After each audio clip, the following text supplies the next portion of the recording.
clear about your positioning. This is Dean West, fifth-year medical student. He will be observing us. Now, as with any kind of extended surgery, the risks to the patient... Which incompetent is responsible for the signposting around here? I've ended up at the canteen twice. Miss Naylor, we meet again? Jack Naylor, surgical registrar. I'm standing in for Jen Oliver. Is it your first time at Holby? You'll be supporting Miss Lloyd. Now, as I was saying, what are the risks associated with this kind of procedure? Well, it's a 12-hour op, and the longer he's under, the higher the risks of DIC. And would you like to explain what that means, Mr. West? Death is coming. Mr. Finch could lose clotting factors and bleed to death. Correct. And since we're going out live to every teaching hospital across Europe, that's not really the result that we're hoping for. And on that cheery note, let's say we move on to the main event. Mr. Linsky, the orthopedic surgeon who will be performing the amputation. That'll be the last leg of the operation. And they say Americans have no subtlety. Need any help remembering which saw to use? Hello. Then I'm going to take the idea of a cancellation very well, aren't I? Well, who said anything about a cancellation? You going to go ahead? Is there a credible reason not to? Well, apart from the fact that Mr. Finch has just been involved in an RTA. I thought you said Mr. Finch was only concussed. That's right. It didn't look like just concussion. Well, there's a small arterial bleed on the arm. Look, I'm not cancelling. If the cancer spreads from the pelvis, he won't stand a chance. Too right. It would be unwise, not to say unethical, to proceed if Mr. Finch isn't stable. Well, he could stabilise overnight. He needs to be stable for 24 hours.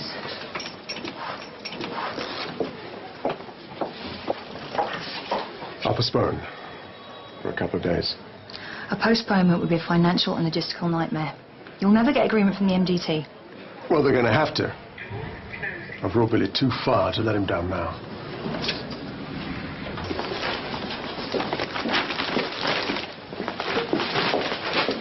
Well, you're looking better. Well, strapped up to mission control. New face. Jack Naylor, nice to meet you. I like to be able to put a name to a face. I feel very privileged to be involved. I'm sure you know about Mr. Griffin's reputation as a surgeon. We know he steps where angels fear to tread. I'll take that as a compliment. Well, I see that OT have been. Yeah, trying to break me in gently. So what's the verdict? Well, the good news is that there's no neurological damage. That's great, isn't And it? the bad news is, We won't be operating tomorrow. looks like fate's working against us. It's just a postponement. We can't afford a postponement. You said yourself time is against us. I'll be talking to the multidisciplinary team this evening. It's just a couple of days. I know you'll do your best for us. We'll see you later. Mr. Griffin, I should warn you. I intend to use my time here to impress you enough to employ me. You think you're that good? I'm better. What's the attraction? I want to work with the best there is. And right now, that's you. Finch sustained no serious injury in the RTA. However, I would prefer to see him stable for 48 hours before we operate. So, we need to reschedule for the end of the week. Just like that. The cancer is just about containable, but who knows for how long? I could stay for another 2 days, max. B259 Tavistock bypass. Maybe it was A273. The car was a write-off. Sorry? I walked away with cuts and bruises. Performed a bypass that afternoon. But for the following week, I couldn't decide what shoes to put on. There are psychological implications in RTA trauma.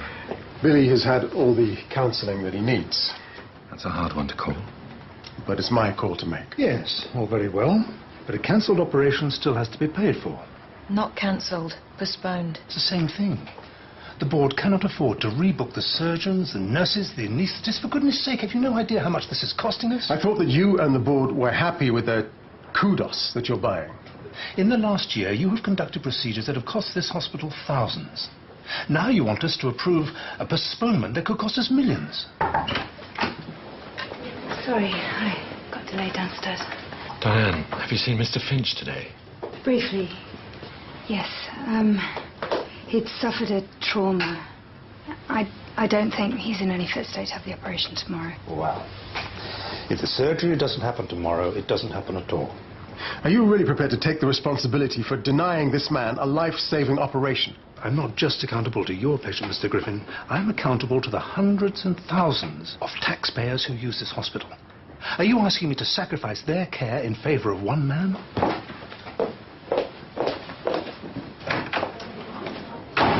Me, on my own, rattling around in that big house that was supposed to be ready for us having kids.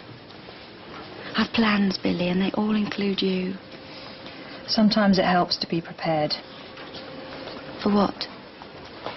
Worst case scenario might be the multidisciplinary team not wanting to reschedule such a complex, not to mention expensive procedure.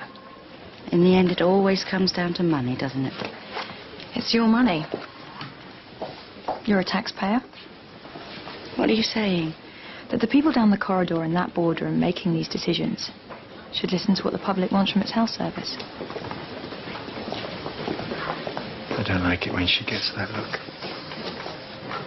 There is an increased risk if we go ahead with this procedure tomorrow. Yes, there is. But Mr. Finch only has a 30% chance of survival as it is. Now, if that decreases by 3%, what does it matter? Balanced against 100% certainty of his death if we don't operate. There's a certain quality of life issue here. It's his life that I'm trying to save. But at what cost? We had this debate weeks ago. Not with me. Everyone deserves to be heard, Mr. Griffin. We're all used to changing patients' lives, turning them around, bringing them back. It's why we're here sniffing disinfectant every day. But what we're doing to Mr. Finch, what we'll leave him with, I can't help thinking perhaps it's time to reconsider. Look, Mr. Finch knows that you take whatever life throws at you. You don't give in, you don't give up. Will he feel like that when he wakes up? Mr. Finch should have the choice not to be cured, to take care of his affairs, to say goodbye on his own terms, to die with some dignity. So this is where you get to play God, is it? You really shouldn't be in here, Melissa. Everyone deserves to be heard. Mrs. Finch, please, sit down. Is there something that you'd like to say? Look, I mean, I know Billy's just a patient. Another number to you. But, you see, he's the man who walks me to the station every morning and makes me macaroni cheese when I'm feeling down. So I'm sorry if I'm breaking the rules by being here, but I just can't give up on him. I understand. This is difficult. But why does it have to be? Look, a patient comes to our hospital, we treat them. It's as simple as that. I think we should proceed as planned and operate tomorrow. I'm with Rick. Elliot? I'd miss my wife's macaroni cheese. I withdraw my objections. Now, we need to... You know, smoking's bad for your health. Gives you cancer, apparently. There's meant to be a chapel somewhere inside, but you need a map and compass to find it. Not much use to me. Ah, another non-believer. Einstein believed in God. He said everything has a purpose, whether we're capable of understanding it or not. I'm not capable of understanding then. Simple fact. If there's a God, he's not there when you need him. I could never reconcile science with religion. You spend a lot of time hanging around peace gardens, do you? Looking for the canteen, actually. Don't know what I was looking for. You frightened of dying? Isn't everyone? Frightened of pain, of loss of control, but of dying, no. Pain can be controlled. Yeah. And if I don't pull through, I won't be here to worry about it. Job's comforter. Convent school girl. False optimism's another thing I don't believe in. Morning. Nothing like a little philosophy to start the day. Gets you off on the right foot. Might as well make use of it while I still can. This time tomorrow, it'll all be over. This is the only time you're allowed to take this off. Okay, Billy, I need you to sign the consent form for the operation. As long as you don't want it in blood. Ink will do. If I could go through this for you, you know I would. Even if you could, I wouldn't let you. And this form gives Melissa consent to use the sperm that we collected from you in the event. It's not going to happen. when I have our baby, you'll be right by my side. Anything else? Blank check? A will? Nope, that's everything. No sign of Diane? She's probably gone straight in.